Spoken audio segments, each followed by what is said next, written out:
Hello everyone, welcome back to my new blog. कैसे हैं आप सभी? आशा करती हूँ कि आप सभी बहुत ही बढ़िया होंगे और अपने एग्ज़ाम की तैयारी अच्छे तरीके से स्टार्ट कर चुके होंगे, क्योंकि आपको और मुझे रीस्टार्ट आवर जर्नी।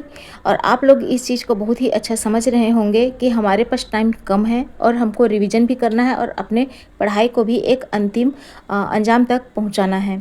तो जैसे कि हम सभी लोग टीजीटी बायोलॉजी के एस्पिरेंट हैं और काफ़ी अप डाउन रहा है हमारी लाइफ में, अभी जो भी ये 6 से 7 महीने रहा है। और हमारे जो ये 2025 का जो सेशन है बोलना चाहिए, यह भी 6 महीने से ज़्यादा हो चुके हैं, निकल चुका है समय। और यही केवल एक एग्ज़ाम है जो आशा की किरण लिए हुए दिखाई दे रही है हमारे सामने में। और इसमें भी काफ़ी अड़चनें आई हैं, कभी टीजीटी बायोलॉजी को हटा दिया, फिर एग्ज़ाम पोस्टपोन्ड हो गया, डेट चेंज किया गया और अब फाइनली 21 और 22 जुलाई जैसे कि हमारे सामने एग्ज़ाम डेट है।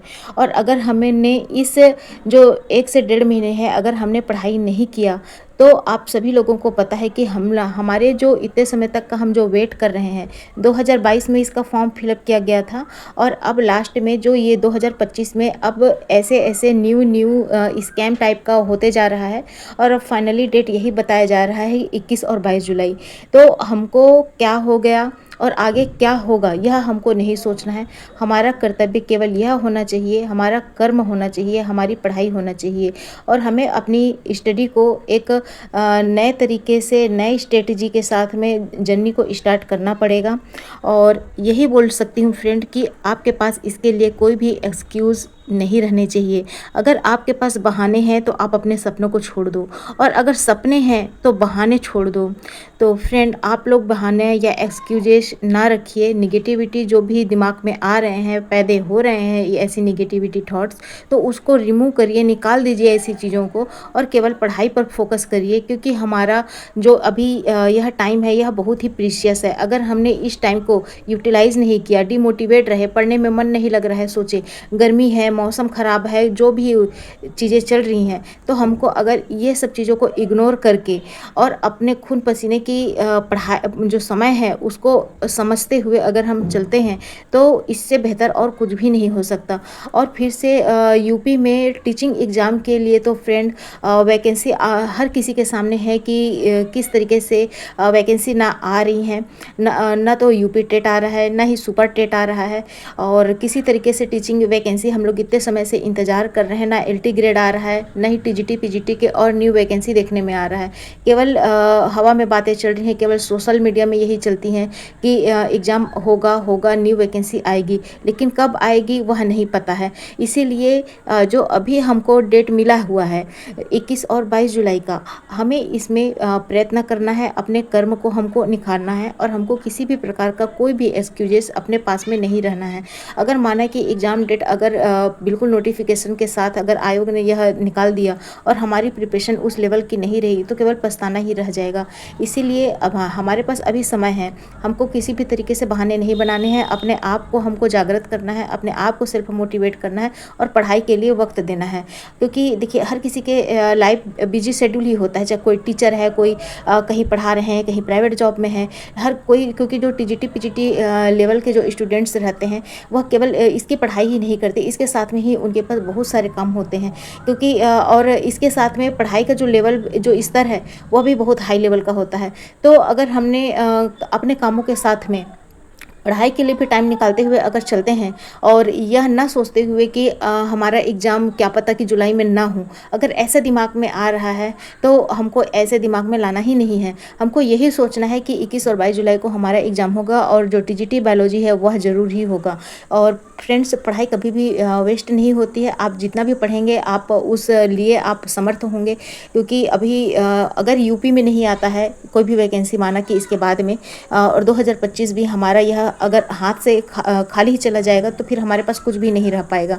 और इसीलिए ही अगर हम इसकी तैयारी करते हैं, डट कर अगर इसकी तैयारी करते हैं, तो कम से कम हमारा अपना सब्जेक्ट है, जो बायोलॉजी हम सब्जेक्ट वाले हैं, हमारा बेस बहुत अच्छे तरीके से मजबूत होगा। क्योंकि अगर जब तक कि हमारे पास कोई टारगेट या गोल नहीं रहता है और उसको अगर हम टच करने की कोशिश भी ना करते हैं, तो फिर हमारा स्टूडेंट हमको अपने आप को एस्पिरेंट या स्टूडेंट बोलने का कोई मतलब नहीं रह जाता है। अगर आप स्टूडेंट हैं, एस्पिरेंट हैं, तो आपको अपने आप को पढ़ाई के लिए एक गोल और टारगेट सेट करना पड़ेगा और 21 और 22 जुलाई जो है हमारा एग्ज़ाम डेट है, उसी को ही आप टारगेट बना के चलिए और आप बहुत ही अच्छा बेहतर अपने आप को कर पाएंगे। अपने आप को डिफरेंट तरीके से आप समझ पाएंगे कि हाँ, हमारा लेवल पहले कम था और अब बहुत ही अच्छा हो गया है। हम निखर के हमारा जो है एक एक टॉपिक है, एक एक सिलेबस है हमारा कंप्लीट है।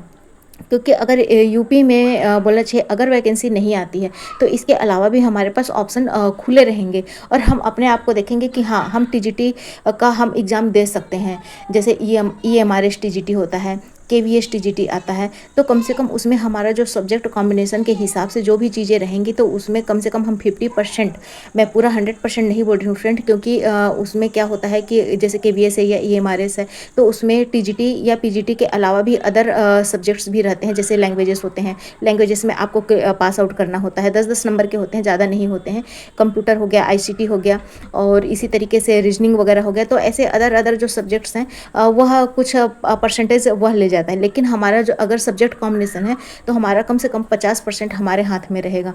इसीलिए जो एग्ज़ाम जो होता है, कॉम्पिटिशन एग्ज़ाम होता है, वह उसका लेवल ही यही होता है कि उस लेवल के लिए अपने आप को मजबूत एक एस्पिरेंट बनाना पड़ता है। तो जैसे कि हमारे पास बहाने नहीं रहना चाहिए, हमको अपना टारगेट जो है यूपी टीजीटी के लिए केवल 1 या 1.5 महीने अब और लास्ट देना है और यही है कि हमको पढ़ाई करना है और अपने आप को जागृत करना है। और फ्रेंड्स, मेरे पास काफ़ी कमेंट्स आ रहे थे कि जो CSIR नेट है उसकी हम पीजीटी के साथ क्या तैयारी कर सकते हैं। तो आप ज़रूर कर सकते हैं, क्योंकि पीजीटी में आपका 60 to 65% कवर हो जाता है। हर एक एग्ज़ाम का पैटर्न, सिलेबस डिफरेंट होता है, अलग होता है। लेकिन ऐसा नहीं है कि आप अगर टीजीटी की तैयारी कर रहे हैं, पीजीटी की तैयारी कर रहे हैं तो आप CSIR नेट नहीं कर सकते। ऐसा बिल्कुल भी नहीं है, आप बिल्कुल कर सकते हैं। आप एग्ज़ाम फाइट करिए, क्योंकि CSIR नेट का लेवल बहुत ही और डिफरेंट लेवल का होता है, साइंटिफिक लेवल का होता है और उस लेवल तक पहुँचने के लिए आपको टीजीटी पीजीटी पढ़ना ही पड़ेगा। साथ में ही आपको जो और भी कोचिंग वाले होते हैं, जैसे कि IAFS हो गया, रेप्लिकॉन हो गया, टॉपर्स नोट्स हो गया, बहुत सारे एकेडमीज़ हैं जो कि बहुत ही अच्छे तरीके से CSIR नेट के लिए अवेलेबल हैं। तो आप लोग मार्केट से आप लोग बुक भी परचेस कर सकते हैं और आप अपना CSIR नेट की तैयारी भी कर सकते हैं। आप मन में किसी भी तरीके का कोई भी डाउट मत रखिए। हर एक एग्ज़ाम अगर आपने डेडिकेशन के साथ में चलते हैं तो आप ज़रूर ही आप हर चीज़ को बहुत ही बेहतर तरीके से आप कर सकते हैं। तो फ्रेंड्स, आज के लिए बस इतना ही। Thanks for watching. और जो भी नए हैं आप लोग चैनल को लाइक, सब्सक्राइब और शेयर ज़रूर करिएगा। मैं केवल यही सेंटेंस बोलना भूल जाती हूँ मेरे हर एक वीडियो में। तो थैंक्स फॉर वॉचिंग।